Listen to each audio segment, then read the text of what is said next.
So I just talked to the ranch manager, and what we figured out is we need 10 pounds of native grass seed to the acre. So the way we're testing it out is we're taking a small strip, 1,000 feet long, 12 feet wide, and we did the math and we found out we need about 3 pounds of seed to the acre for one of those strips. So we're going to test that out right now and see if it works. The way we're mixing this is we're getting 2 of these gallon buckets of cracked corn. And for every 2 buckets of these, we're getting 1 bucket of native wildgrass. I'm gonna mix those up really quick.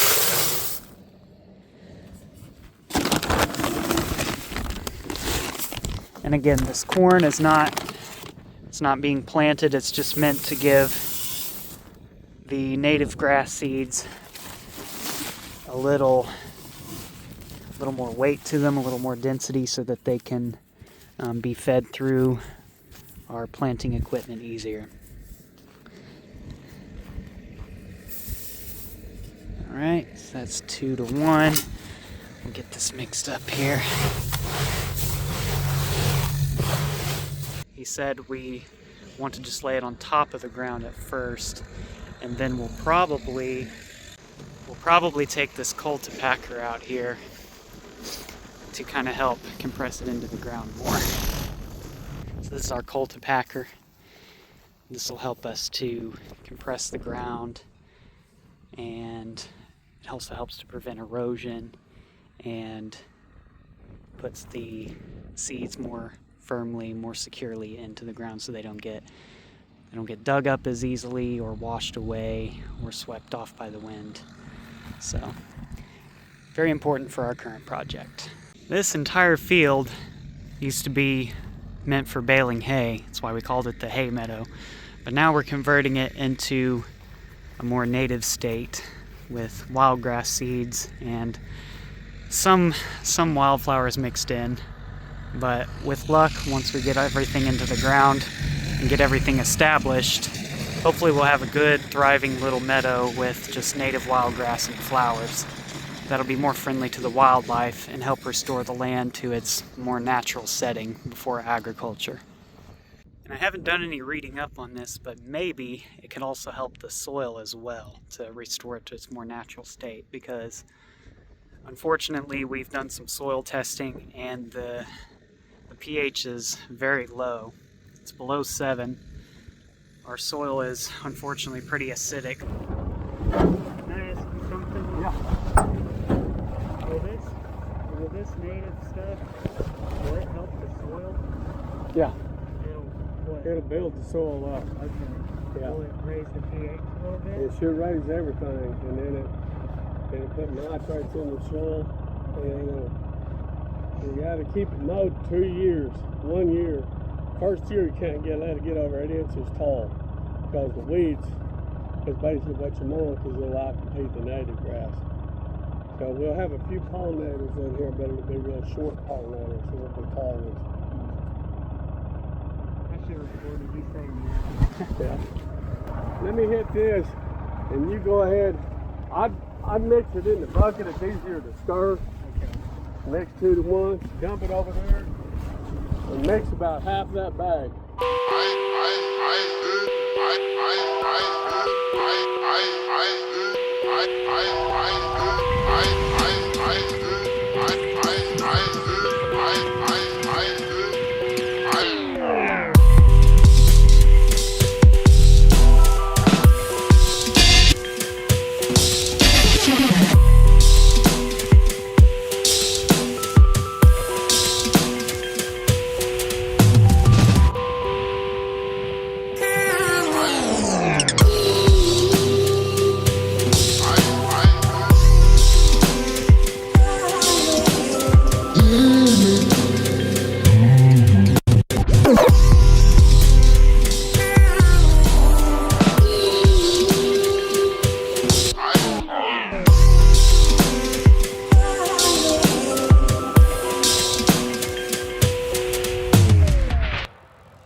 We've got 2 parts corn and 1 part native grass seed, big blue, little blue Indian grass, switchgrass, and we're filling it in our drill, and we're going to spread it on top of the ground. The drill's not going to cover anything up. We're going to let it expose on the top, and then we're going to come back in and run a cultipacker over at the end. That way we're getting around 8 to 10 pounds an acre. You need to try to mix it as good as you can before you put it in the drill. If you don't use cracked corn, you'll have nothing but problems with your distribution of your seed.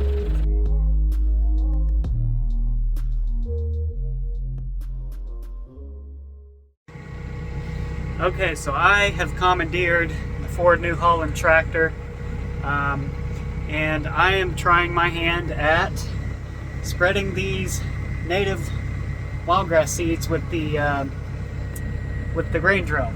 I took it around for 1 lap around this section here, around this little section, kind of using the little ditch with broom sedge as kind of my marker. I took it around for 1 loop just to kind of get a feel for it before I whip the camera out, just to make sure I can operate it smoothly.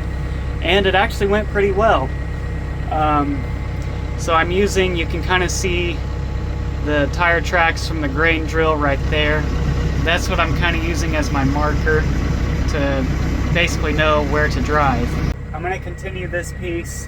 I'm going to try to get this section all knocked out, and then over here, so I'm going to cross that little berm there with the broom sedge and do all of that side over there. Hopefully this will all go smoothly and we'll get some native wildgrass seeds in the ground. So let's get started.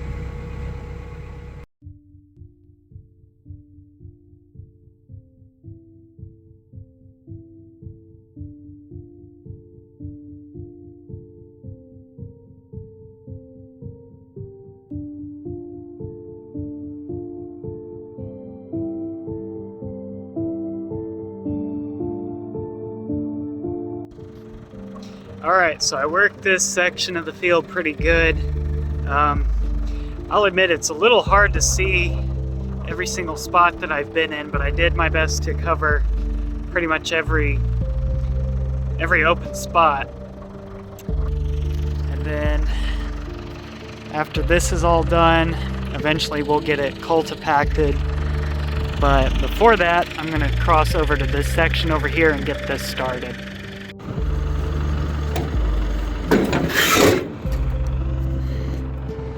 Okay, so we still got quite a few seeds left actually. I'm gonna try to put a little more over here. I don't think it'll make a huge difference, but just want to make sure they're getting distributed as evenly as possible. From what I could tell, it was still feeding through okay. Hopefully it's not getting stopped up because there's still quite a bit left in here. Oh, there.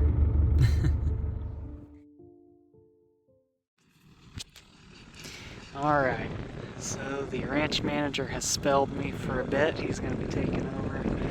I drilled for maybe an hour and 10 minutes or so. I got pretty much all of this section over here done, and then a good majority of this middle piece right here. I'm not really sure how well I got this one planted, just because this is more or less a no-till project. So it's kind of hard to tell where you've driven. So I did get most of it. I told him it might need a little touching up. And then he is going to do this end section over here, which probably won't take him more than an hour to finish. So while he's working on this, I'm going to head over to one of our feeders and get that filled up for the deer. So let's go do that.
Not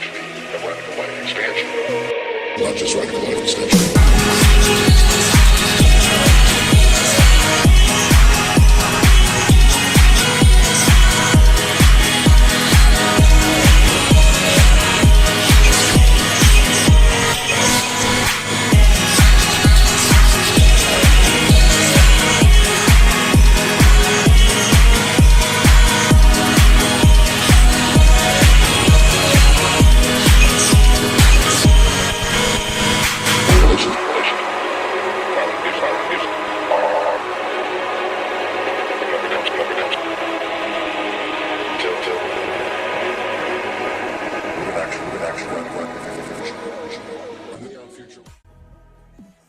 Alright, so we're back down here at the tower blind field, and I am back once again to check the feeder. So the last time I filled it was about 5 days ago, so we'll see how much they've gone through in the past 5 days. Alright, moment of truth. Let's see. Oh wow. Okay, so we actually have quite a bit left still. I'd say it's maybe, let's see, maybe about half full. Yeah, probably about half full. But regardless, I am gonna use what we have here to fill it up. I don't think we have any corn this time. We do technically have this bag of cracked corn. I think we're saving that for planting the wildflower seeds, at least until we get all the fields worked. Then maybe after that we can use it up. But for now, we'll just stick to the 14% creeper pellets and get this feeder filled back up again.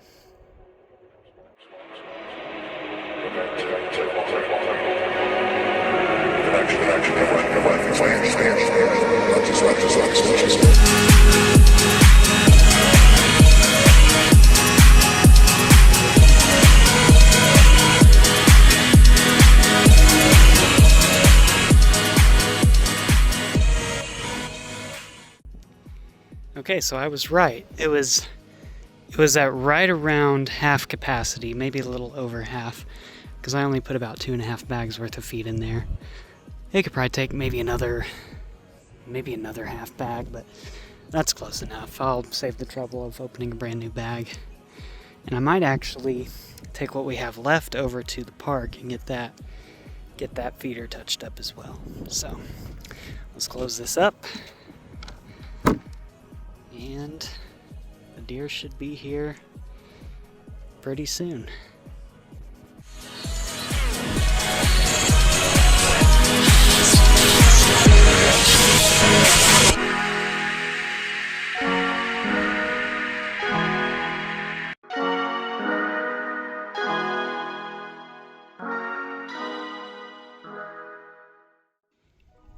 Alright, same as before, we're now over here at the park, and let's see if we have anything in the tank. And nothing. Absolutely nothing. Absolutely nothing. And get this, the ranch manager actually filled this thing up after I did, so that shows you how quickly they're going through this feed. So I don't have much left. I think I only have about 3 bags. They'll go through it pretty quick, I imagine. But anyway, let's take what we got and put it in here and give them a little something to eat.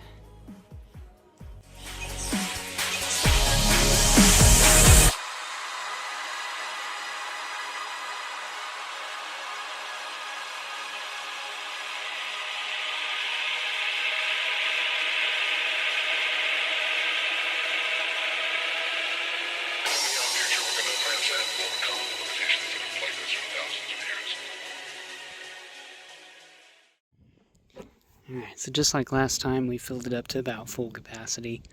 So we'll see how long this lasts.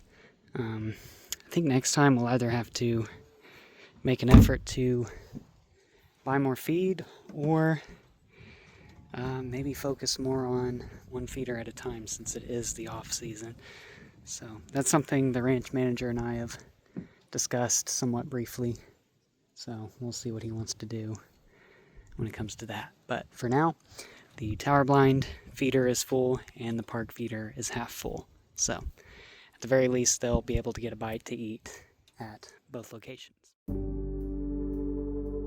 In the following footage, I wanted to showcase that our land shares a border and fence line with a public access hunting area managed by the Department of Wildlife and Conservation. Once again, I'll attempt to paraphrase everything I was saying in the footage in a more non-rambling way. The main focus here was to showcase that much of our property shares borders with public lands, fellow hunters, and cattlemen. Due to the layout of the land in our area, several public hunting areas are unfortunately landlocked by private property. This makes them difficult to access conveniently, and several hunters may resort to trespassing through private land to reach them. While there may be no harm intended by these actions, the fact remains that private landowners often find themselves in disputes with outdoor enthusiasts who may decide to use their land to travel through. This kind of dilemma is highlighted in the film Inaccessible by Onyx, where multiple public land areas are landlocked by private property and are virtually impossible to access. The film makes a great point that public lands are becoming increasingly in short supply, and it's up to those that enjoy them to fight for the right to keep them alive and well. In my own personal experience, I find myself incredibly fortunate that my family and I have a considerable amount of land in our possession, where we can hunt, fish, and farm as we see fit. I realize, however, that not everyone has that privilege, and must resort to seeking public areas not owned by any one person. While I don't condone trespassing onto private property, mine included, I fully support a person's right to enjoy outdoor hobbies on public access hunting areas. With that in mind, a person should familiarize themselves with key access points and property lines, and obtain permission to set foot on private property whenever possible. That way, respect for both landowners and outdoorsmen's rights are preserved. The outdoorsman can legally and ethically enjoy his hobby on public lands, while the landowner can rest assured that his borders are respected and his land protected.